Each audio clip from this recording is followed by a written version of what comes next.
Ladies and gentlemen, we're supposed to start right now, but after lunch, everybody is very slow to walk. But time is so limited, and may I start the academic sessions called the ITU and academia and role of universities for ICT communities. And we have the special guest speaker from ITU. Of course, you had that experience to listen to Secretary General of the ITU, Hamadan Touré, this morning. And he quite mentioned about the role of academia for ITU and ICT communities. But in these areas, Asian Pacific, we have very important regional director who stayed in Bangkok, and she will give us the message from ITU, because academia activities in ITU is not enough,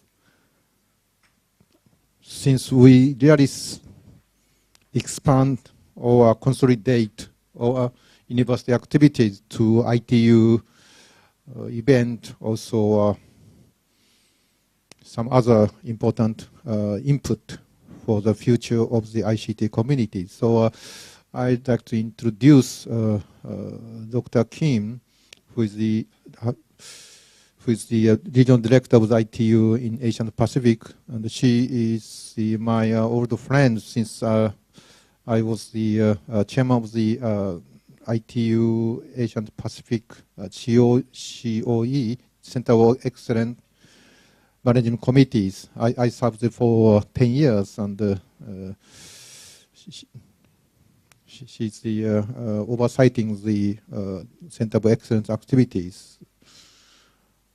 So may I introduce Dr. Kim, and she will give us the message of the ITU and how important the academia's contribution.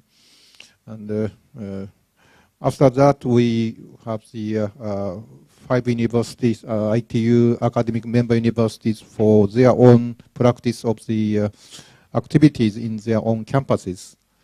And then we may have the discussions, and we really welcome the potential member of the academia and who might be interested in our activities. And incumbent academia members, please give us some practical,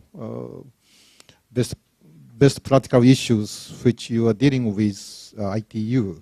So thank you very much for your kind attention to first Dr. Kim from ITU. Yeah.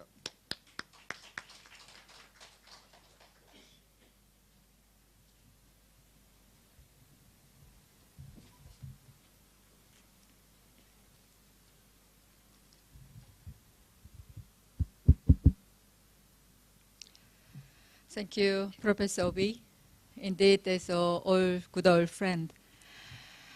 Professor Obi, distinguished delegates, ladies and gentlemen, good afternoon. I know it is very challenging to have a meeting right after such the lunch, especially when it's being offered from the Royal Thai government. It is my great honor and privilege to welcome you all to the International Academia Workshop organized by Ministry of Information and Communication Technology, MICT Thailand, with the support from the International Telecommunication Union, ITU.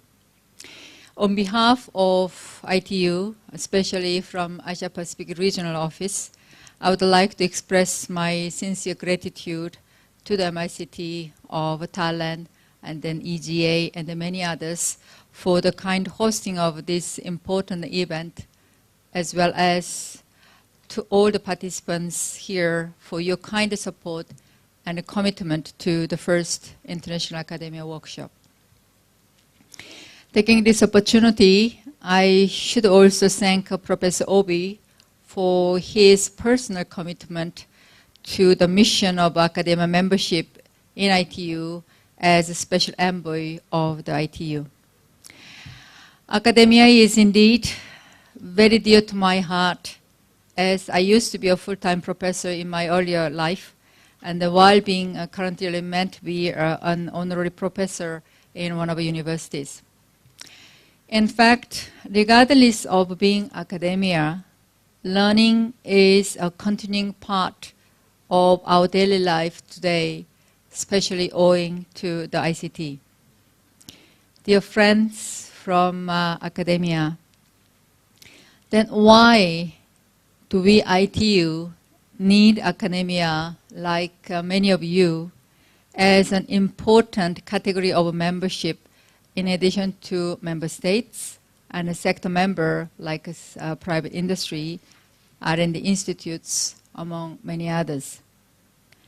As you know better today, we live in an age of information or knowledge, which is the main driver of creative or innovative society, where academia can be the player or contributor. Needless to say, the power to harness information effectively is in skills, human skills. These skills empower individuals by providing them the necessary tools to leapfrog their development individually and collectively. One of important sub-indexes of ITU's ICT Development Index, known as IDI, the ranking countries by measuring the information society is the skills in addition to access, meaning infrastructure, and use.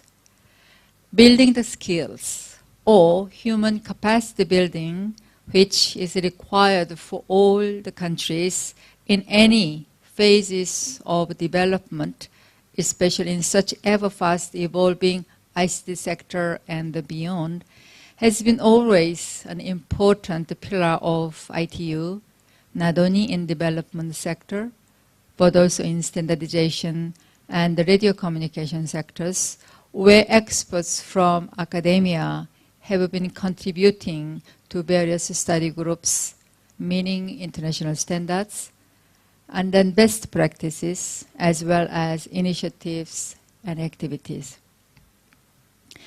In the development activities, the ITU launched the ITU Academy with the primary objective to harmonize, integrate, and gather under the one umbrella all existing ITU training services corresponding to our main functions, meaning radio communications, standardizations, and development. Under the ITU Academy, we have the centers of excellence at all regions, including 8 centers of excellence in the Asia Pacific, mentioned by Dr. Toure in the morning. In fact, I'm very glad to have additional the heads of this center at the base in Malaysia dealing with ICT, rural development here, and in addition to the one that in Thailand that Dr. Toure mentioned in the morning. These centers of excellence carry out face-to-face and online training activities on a regular basis, together with the many partners ranging from governments, regulators, international organizations, industry to academia. ITU would be very pleased to work with universities and academia in creating modules, meaning training materials that can be combined with regular universities, especially their diplomas and the degree programs, to create the synergy.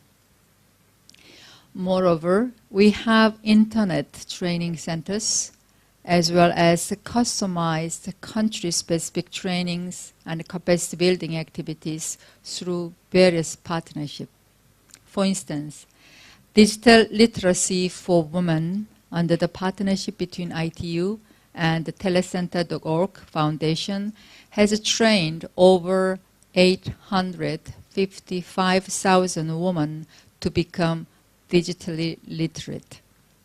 Therefore, I'm not quite surprised why leaders emphasized that, quote, raising citizens' awareness, in other words, digital literacy and skills are important focus areas, unquote, in the vision of Asia Pacific 2020 Smartly Digital, endorsed at the ITU Connect Asia Pacific Summit held last Monday here at Bangkok, Thailand. As announced and called for partners at the summit itself, ITU has been working with the various partners such as UNESCO, Intel, IEEE, AMTOB from Bangladesh, Government of India, and many others like you academia to realize the vision as the reality too and for all. When I say all, always in my activities, and then regardless of genders, ages, cultures, and even persons with disabilities.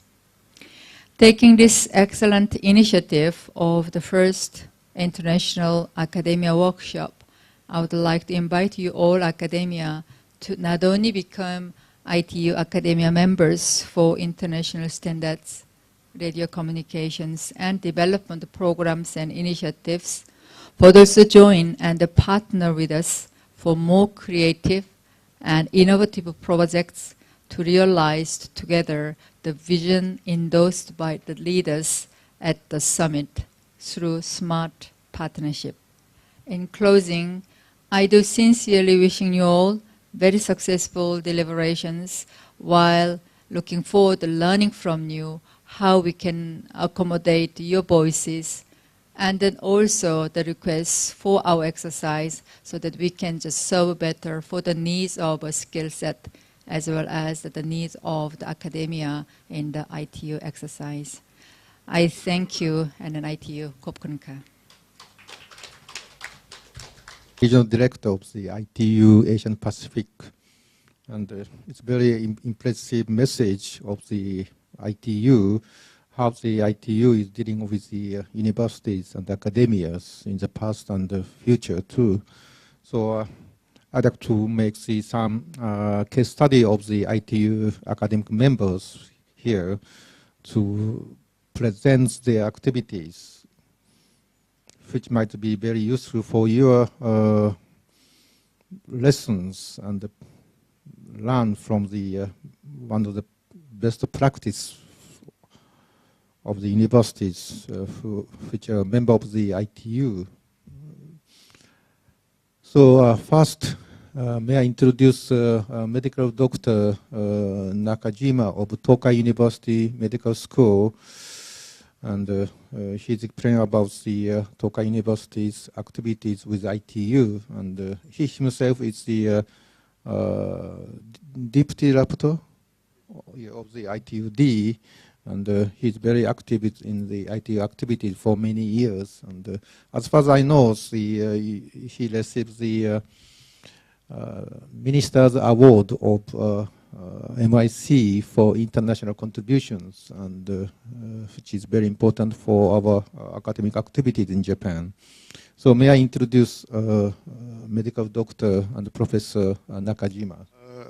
I would like to introduce our recent activity using ICT for pandemics and nuclear disasters. Over 13 years, we have host ITU e-health expert training course at the Shonan campus in Japan, and 18 researchers graduated this course, and they have an opportunity to get a PhD on telemedicine and e-health. By the way, we study on NBC. What does the NBC mean? It's nuclear and biological, chemical weapons. Because we are belonging to the emergency medical department, and we investigate very much disaster communication after mass casualties.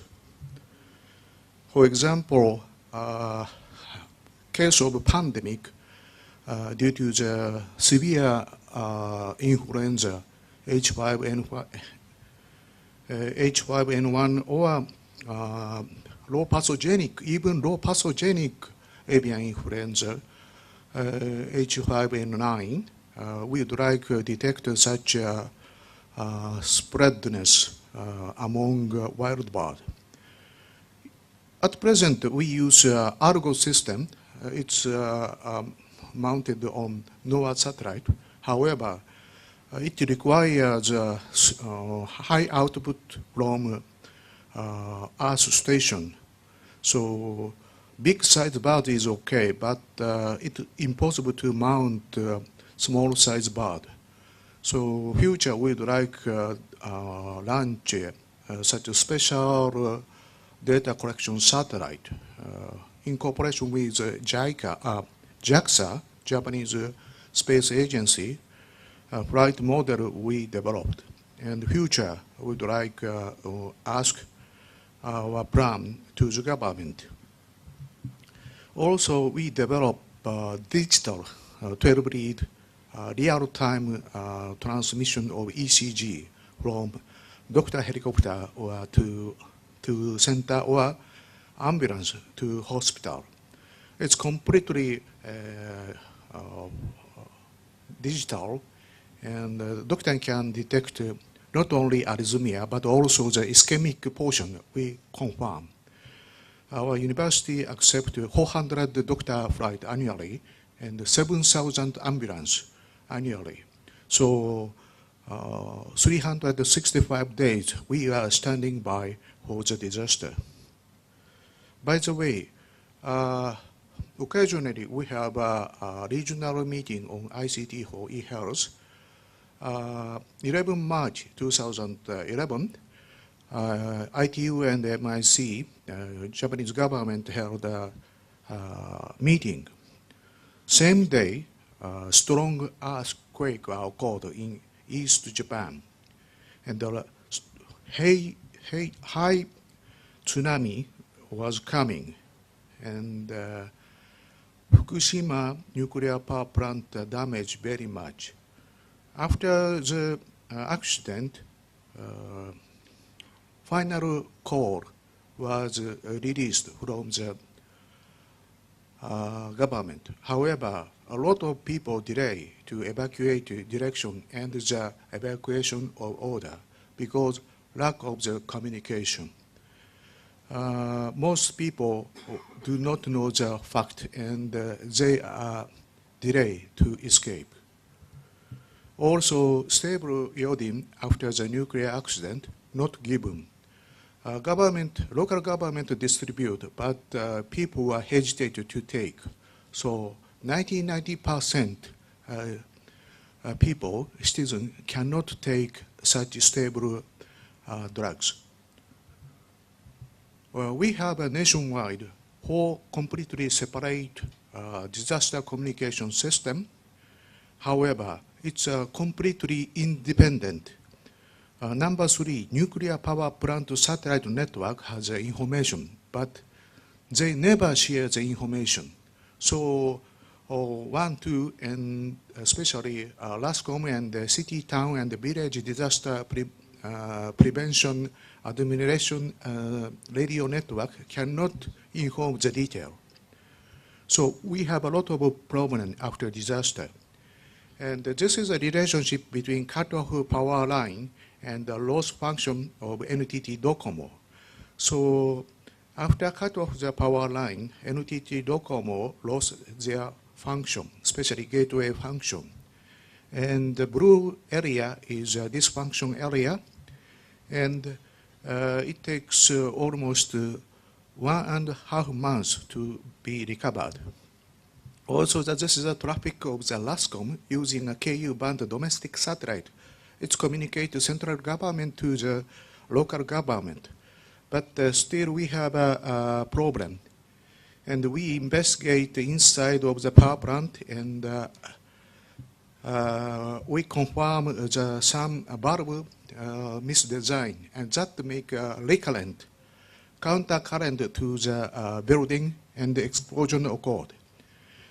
from 3 hours to 80 hours, melt down a code. Still, we have a marine pollution problem. This is a summary of the accident, and this is the conclusion of the disaster communication. The details were written some IEEE journal was on. Thank you very much. Professor Obi. What I'd like to do is give some background on George Mason and then our motivation for joining ITU as an academic member and what we'd hope to contribute and also to benefit from it.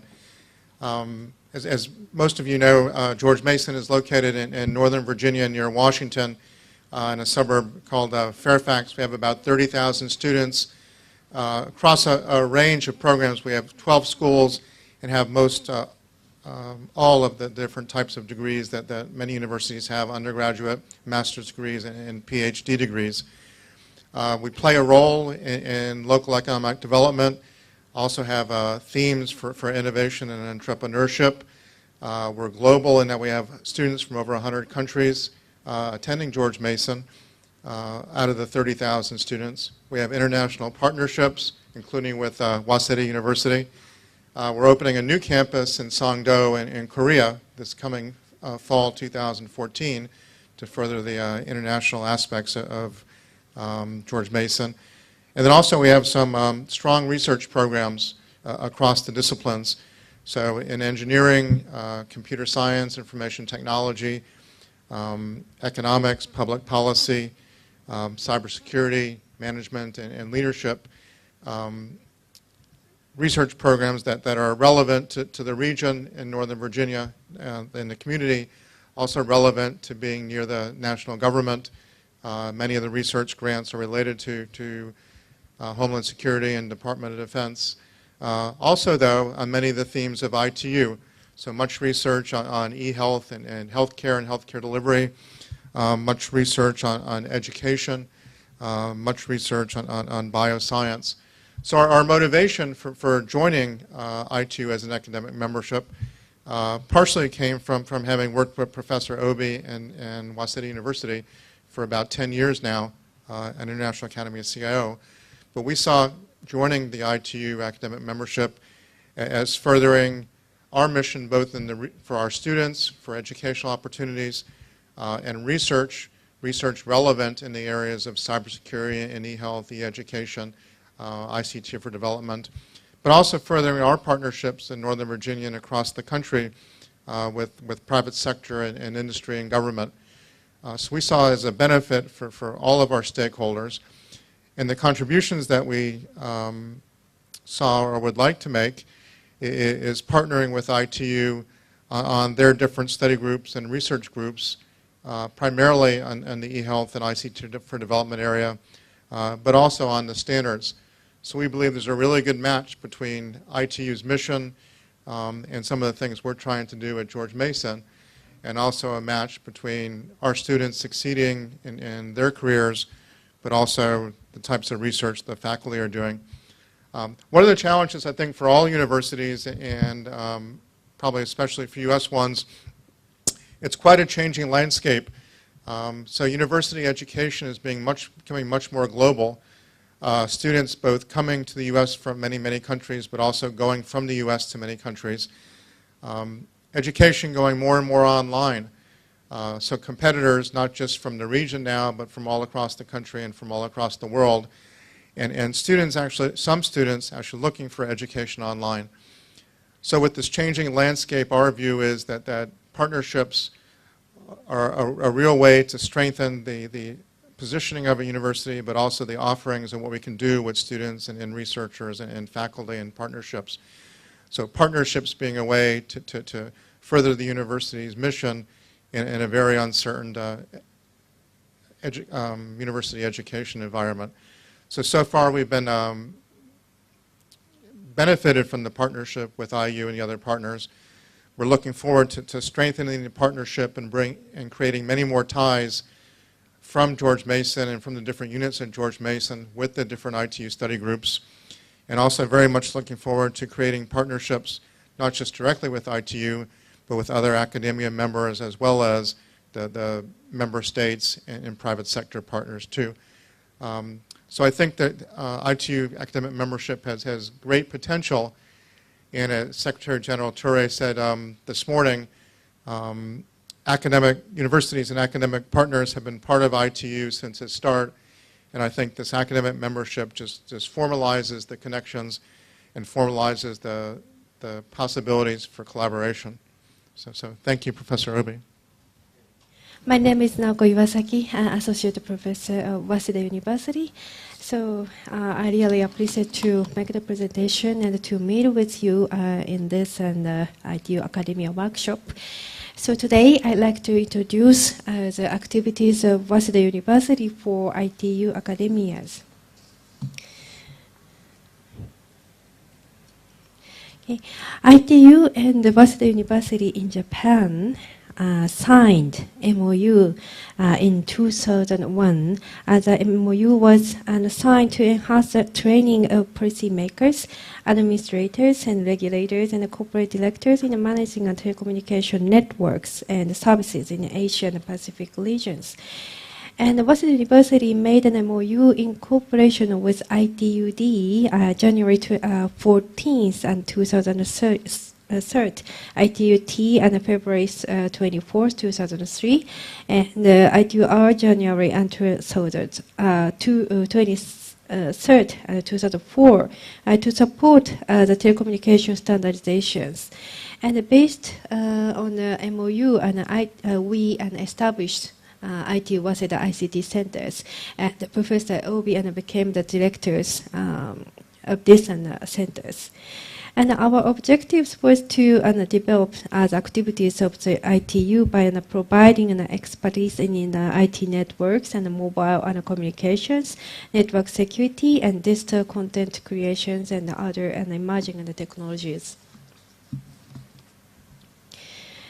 And our activities of Waseda University for ITU academias, and the purpose is as follows: to strengthen the cooperation with academia deeply involved in the study of innovations, and to discover a long-term future-oriented standards and challenges, and to promote the participation of academia to ITU activities.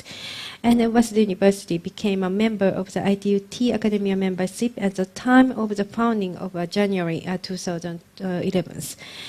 And the background was the number of the teachers who understand the need for ITU standardization educations and experience the standardization efforts and ITU standardization activities as a lot. And for example, not only Professor Obi, but also Professor Matsumoto and Kano and Tominaga and so on. So many professors had a lot of experiences in ITU and areas. And the actions of Waseda University for the collaboration with ITU, and we focused on the three issues, such as effective strategies and capacity buildings and the policy implementations. So, for example,